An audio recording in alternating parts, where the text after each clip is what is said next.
This podcast is for informational and entertainment purposes only. Views expressed by hosts, guests, or employees are their own and do not necessarily represent ATS or its affiliates. Mention of any company, product, or service is not an endorsement. While ATS and its sister companies share corporate ties, they operate independently. ATS is not responsible for the accuracy or content statements made. For questions, visit atsinc.com.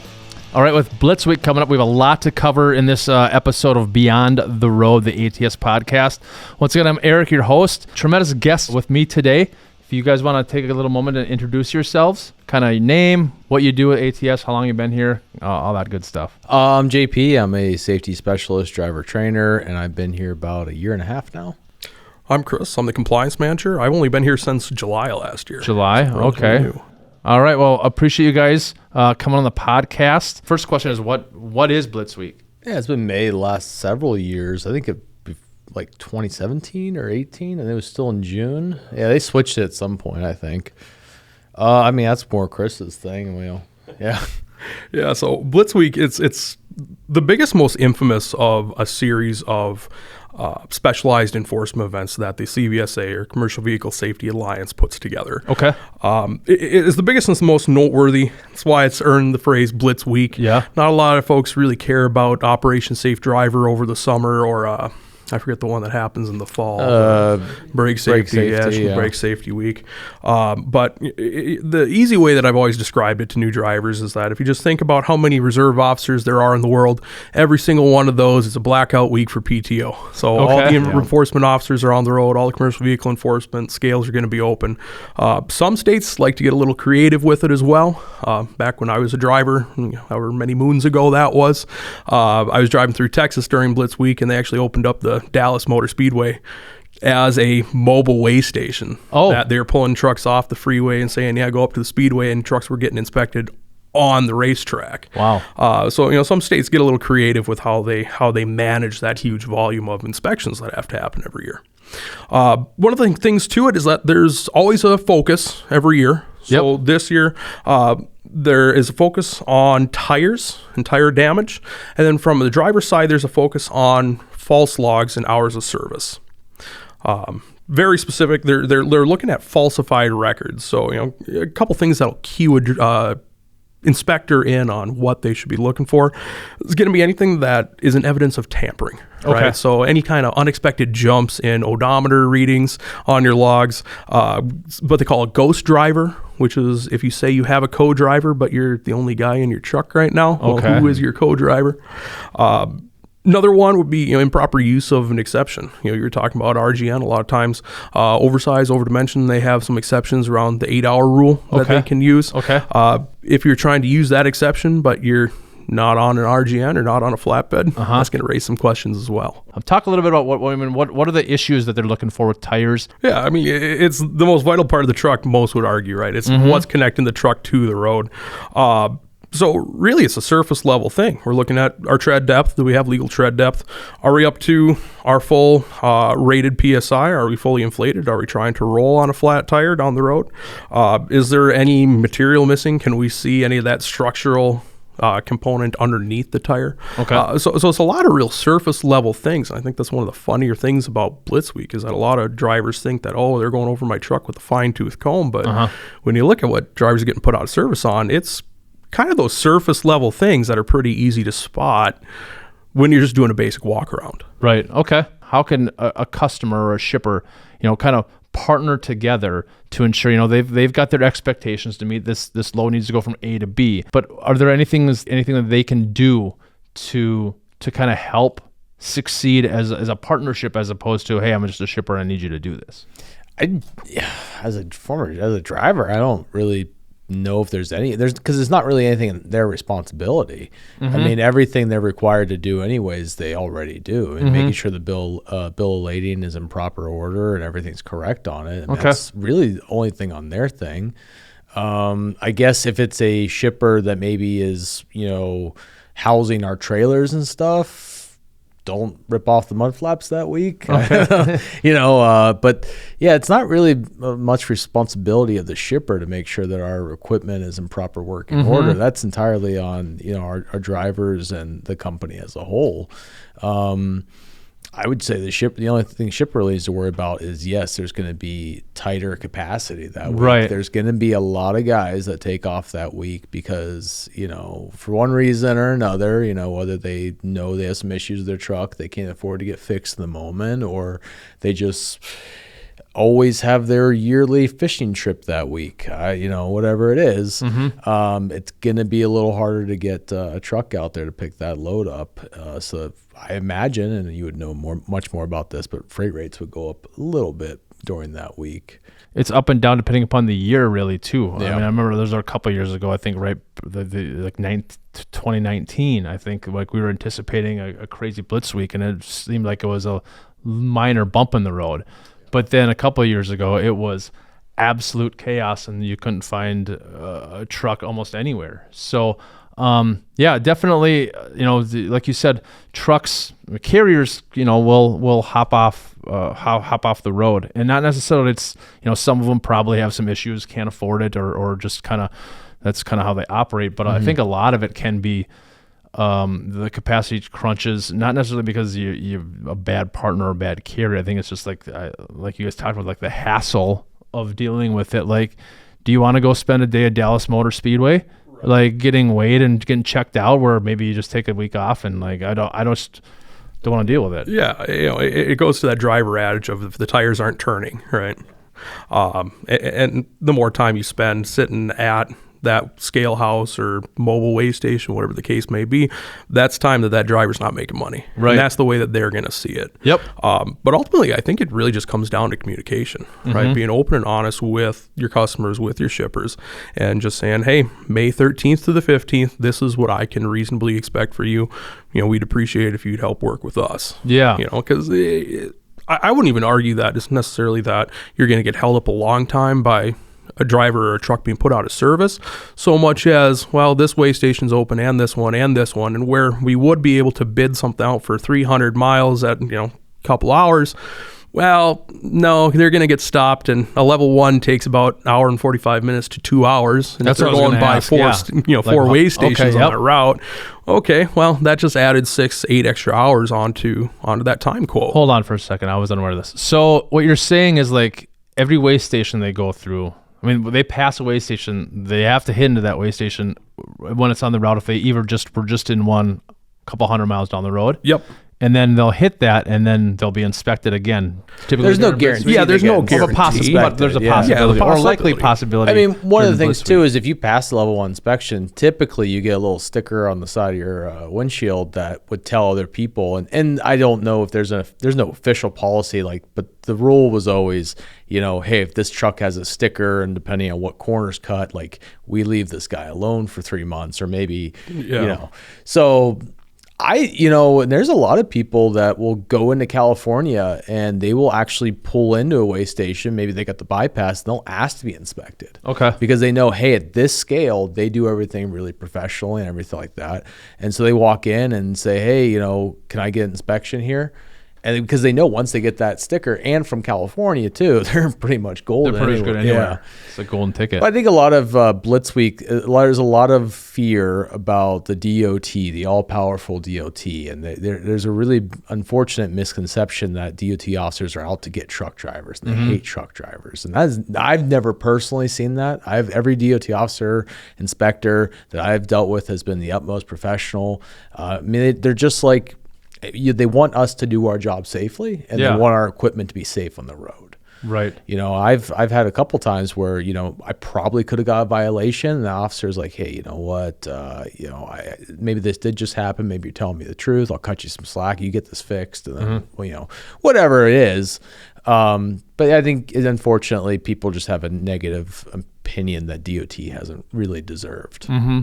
Right. Yeah. I think it's I think for the greater good, right? You have an 80,000 pound plus piece of equipment on the road, and that can do some damage if there are some things that aren't checked over, right? So I think it's very valuable for that to happen. You bring up a great point about it's not like they're not out to get you; they're just making sure that everybody else on the road is just as safe or is safe because of what could happen. So, but going back to I think that the big thing is that transit time, right? You talk about what can happen during. So I think going back, as a shipper, as a customer, I'm a shipper, I'm a receiver, whatever it may be, the more flexible you can be during that time frame of the week can be helpful to them meet a shipper or a customer meeting their success and expectations of a load, but also really partnering, helping out that carrier driver, right?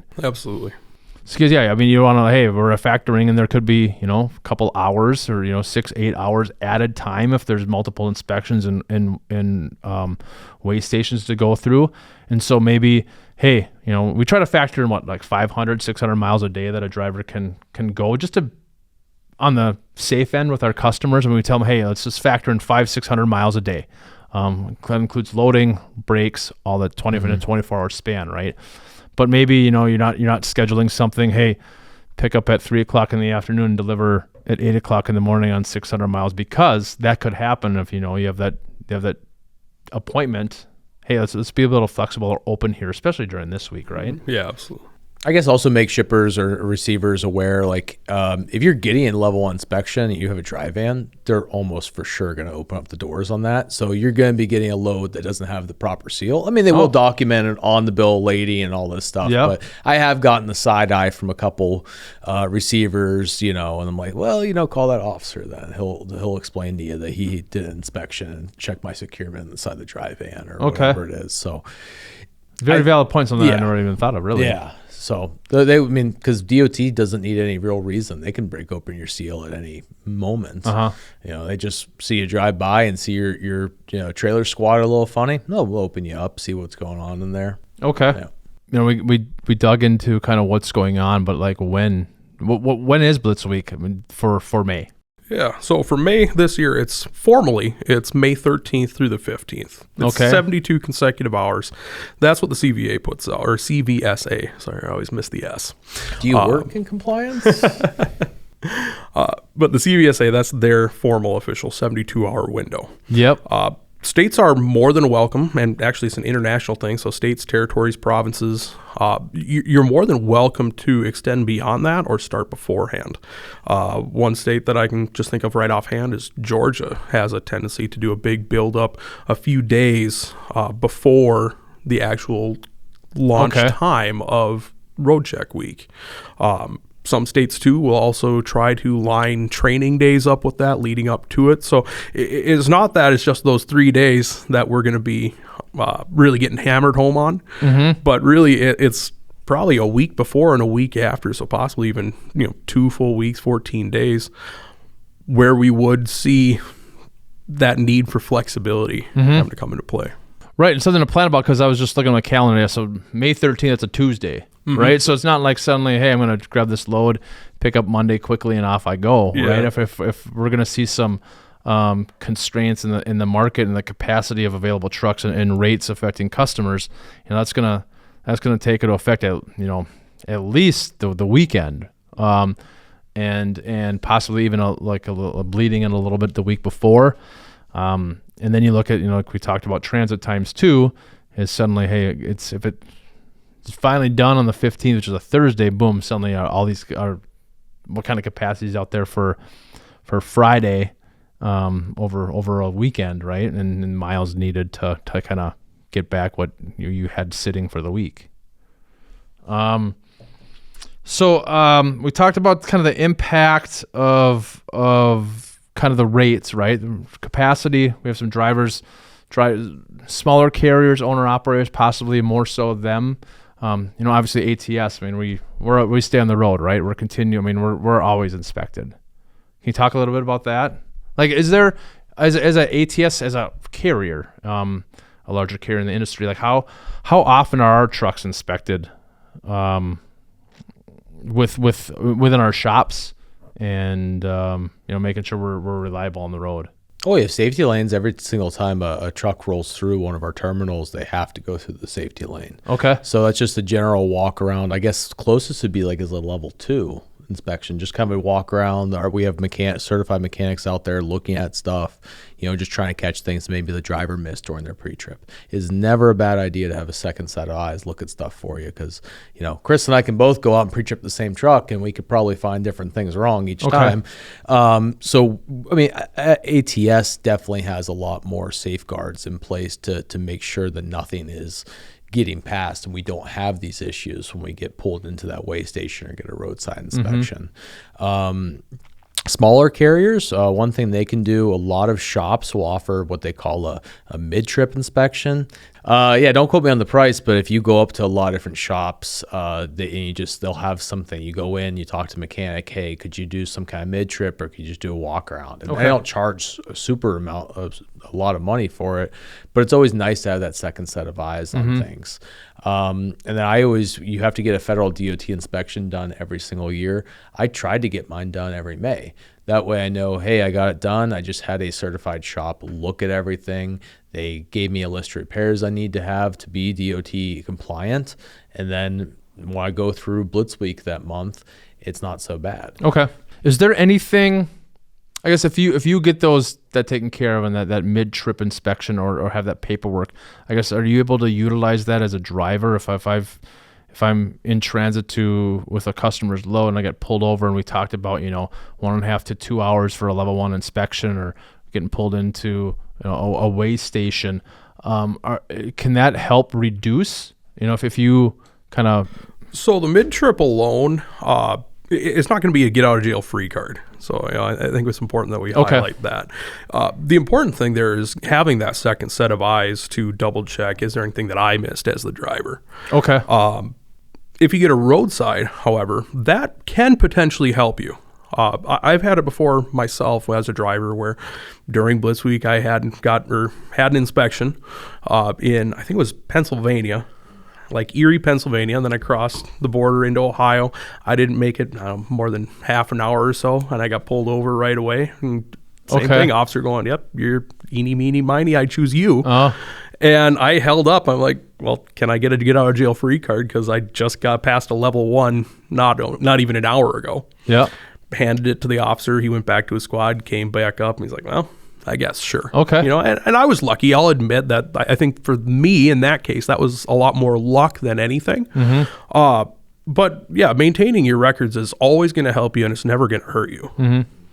So it goes to show, you just talked about within a span of having a level 1 inspection, and then an hour later you crossed into another state and were pulled over again. And if that officer decided, no, I'm just still going to do that, that is suddenly 4+ hours probably of transit time that can affect you going down the road, and that receiver getting their freight and yeah. Yeah, I mean, anyone who works in this industry more than 24 hours knows it doesn't take much to take a day and extend it into 3, right?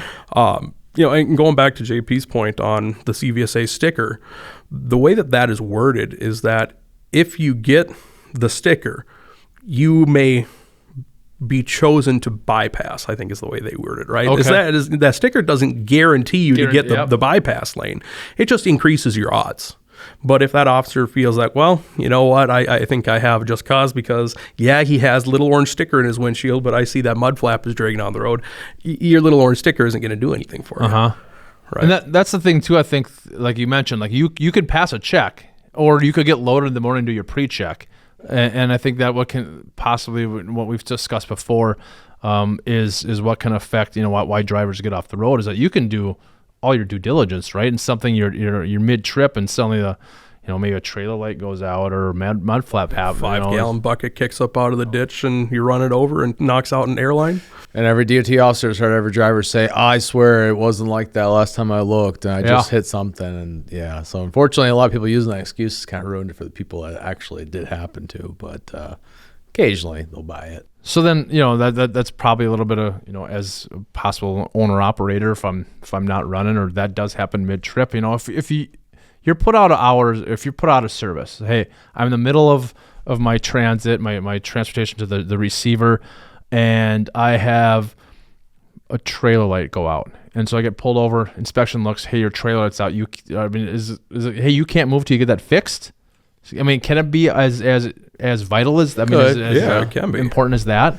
I had one where I pulled in and my headlight was out, and it was just it was in Iowa. They just were pulling everybody into this little roadside area, and they were just doing light checks on everybody. And he just came up to me and he's like, hey, your low beam's out.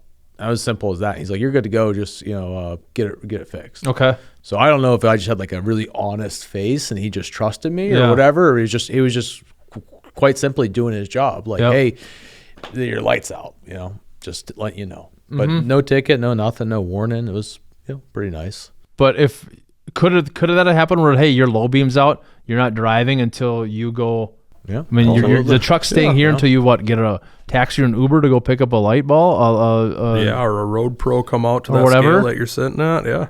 So happen. Definitely can drastically affect transit times if even something middle of the route goes wrong. I mean, you're preaching check inspection in the morning, and I mean it is transportation. You're dealing with trucks and you're dealing with trailers, and like I said, you could be driving down the road and someone kicks up out of the ditch, and suddenly you could be sitting for, depending upon the time frame, you'd be sitting for hours.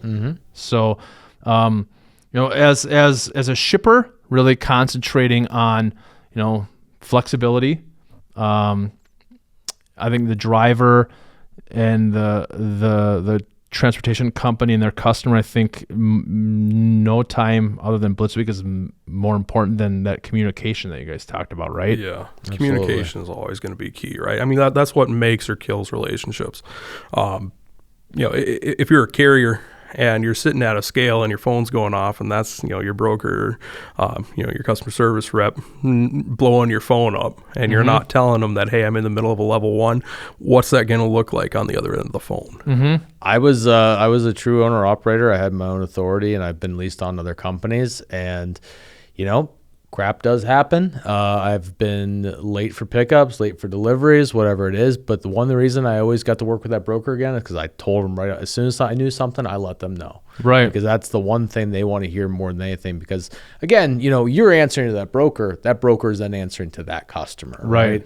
So I may not have been the perfect carrier for them, but I was upfront and told them, hey, I blew a tire. I'm in the middle of nowhere. It's gonna be 5 hours to get out here. I know I was already running up against the wire, whatever it is.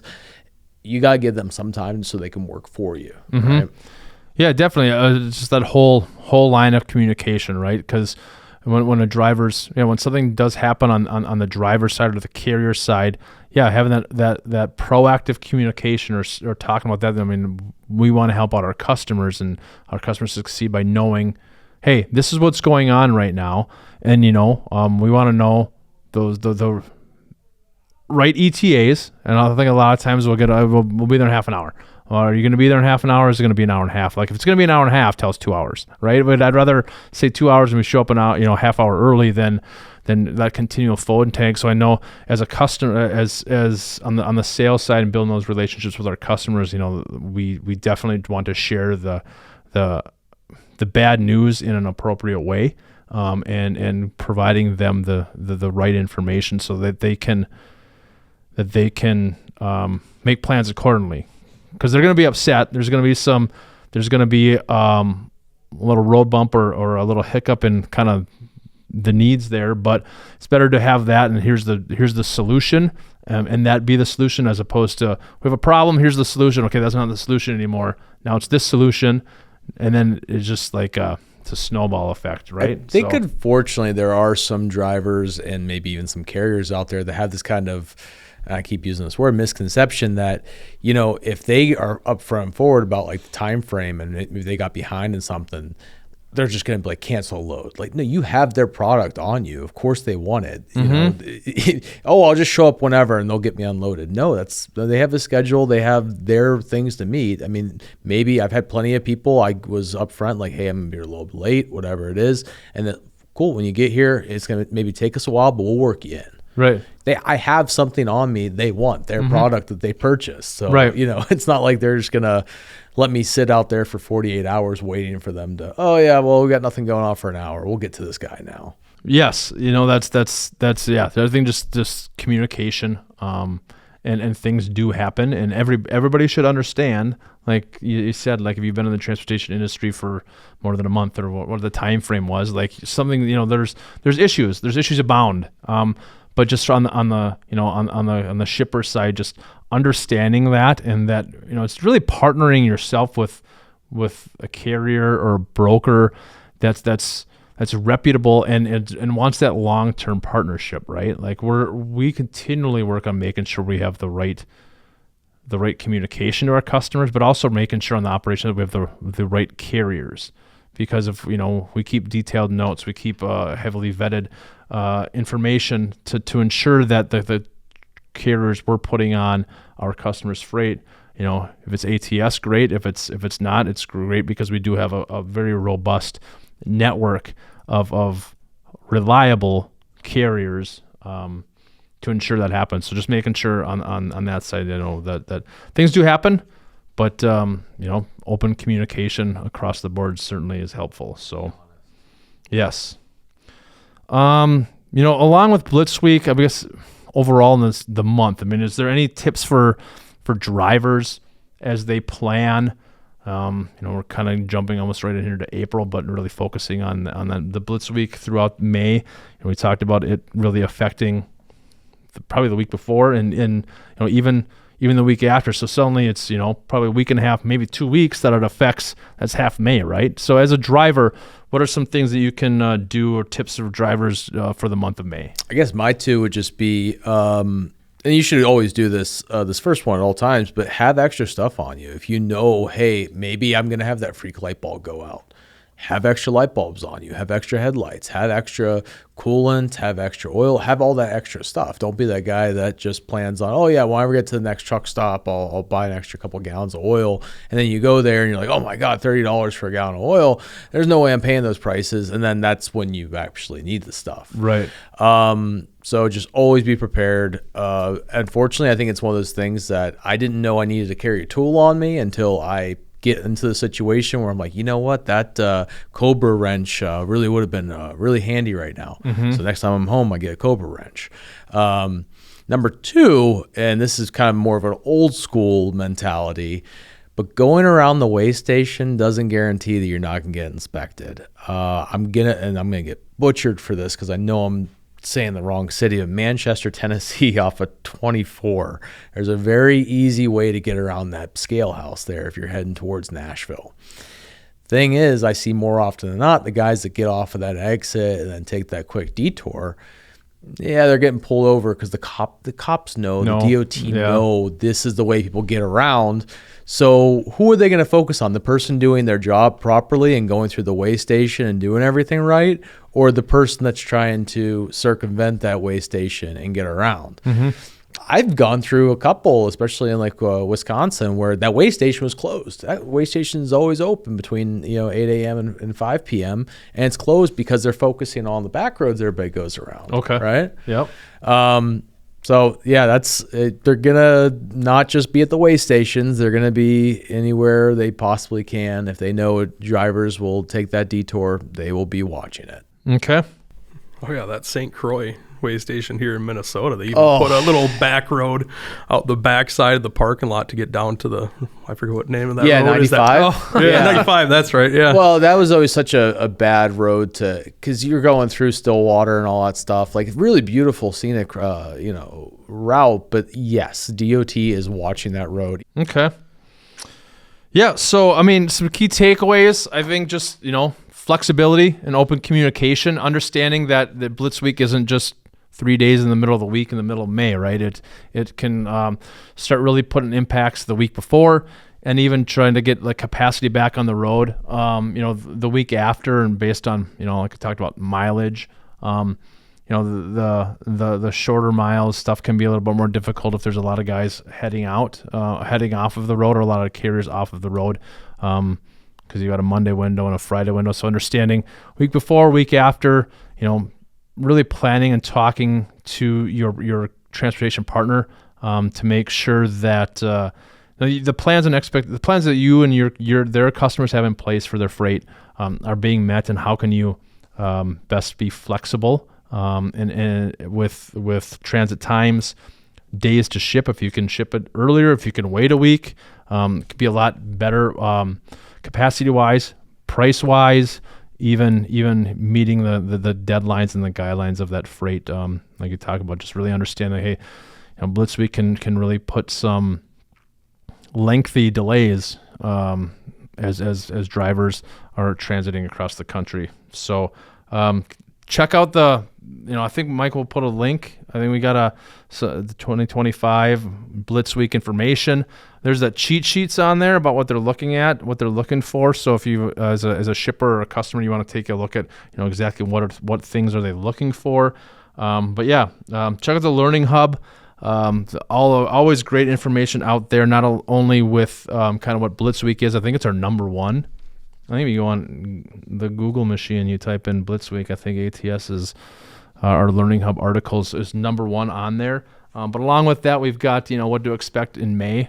So along with Blitz Week, what else is there to plan on? Again, road construction, people starting getting out of school. I think we'll talk about that later. I think we had a big discussion on that last year too. So, but yeah, subscribe on YouTube, be flexible, all that type of stuff. So, really appreciate you guys taking the time to out of your afternoon to help really inform our customers and shippers out there what to expect, even especially on the driver's side, right? There are things that I learned, like I've been here for 12, 13 years, and just the thought of like, hey, every weigh station I could get inspected at, regardless of the time of the year, but more so on Blitz Week. So, I think 12 years in the industry, not even thinking about that. I think there's a lot of things that I continue to learn, and really appreciate you guys taking that information and sharing that information with everybody.